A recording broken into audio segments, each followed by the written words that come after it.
IPL 2024 स्पर्धेत दुसरा qualifier सामना आज 24 मे रोजी खेळवला जाणार आहे। हा सामना सनरायझर्स हैदराबाद विरुद्ध राजस्थान रॉयल्स संघात होणार आहे।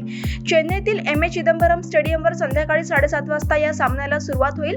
अंतिम सामन्याचे तिकीट मिळवण्यासाठी हा सामना दोन्ही संघांसाठी महत्त्वाचा आहे। मात्र या सामन्यामध्ये विजय मिळवणारा संघ अंतिम सामन्यात प्रवेश घेणार आहे।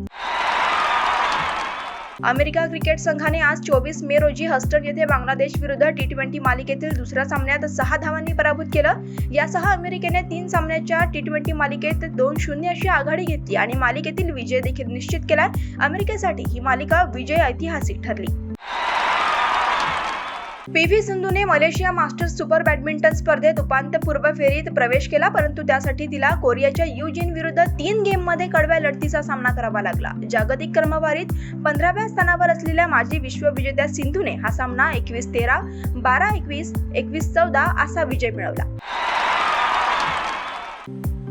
मूळ छत्रपती संभाजीनगरचा असलेल्या मराठमोळ्या तेजस्वी सिरसेने मोटोनेट ग्रांप्री ॲथलेटिक्स स्पर्धेत 110 मीटर हर्डल्स शर्यतीत राष्ट्रीय विक्रमासह सुवर्ण पदक पटकावलं। मात्र पॅरिस ऑलिम्पिकसाठी असलेल्या 13.27 सेकंदाच्या पात्रतेपासून तो अद्याप दूर आहे। ही स्पर्धा world cup athletics continental tour challenges प्रकारात मोडते।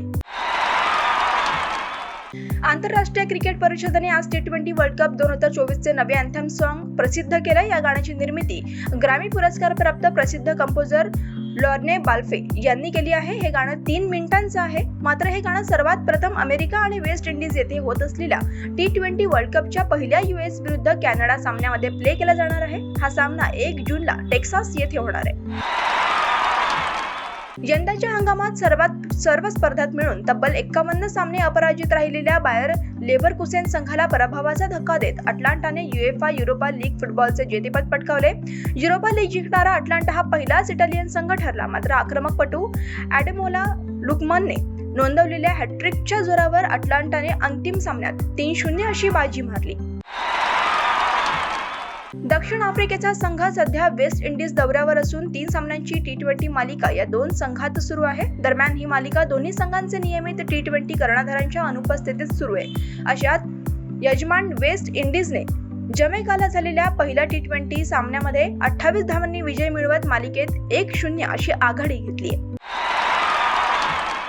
आगामी T20 वर्ल्ड कप स्पर्धेला 2 जून पासून सुरुवात होणार आहे आणि त्याआधी वर्ल्ड कप स्पर्धेची रंगीत तालीम म्हणून काही संघ हे द्वि- आणि त्रिपक्षीय मालिका खेळतात। मात्र आयर्लंडने स्कॉटलंडवर त्रिपक्षीय मालिकेतील 5व्या सामन्यात 5 विकेट्सने विजय मिळवला।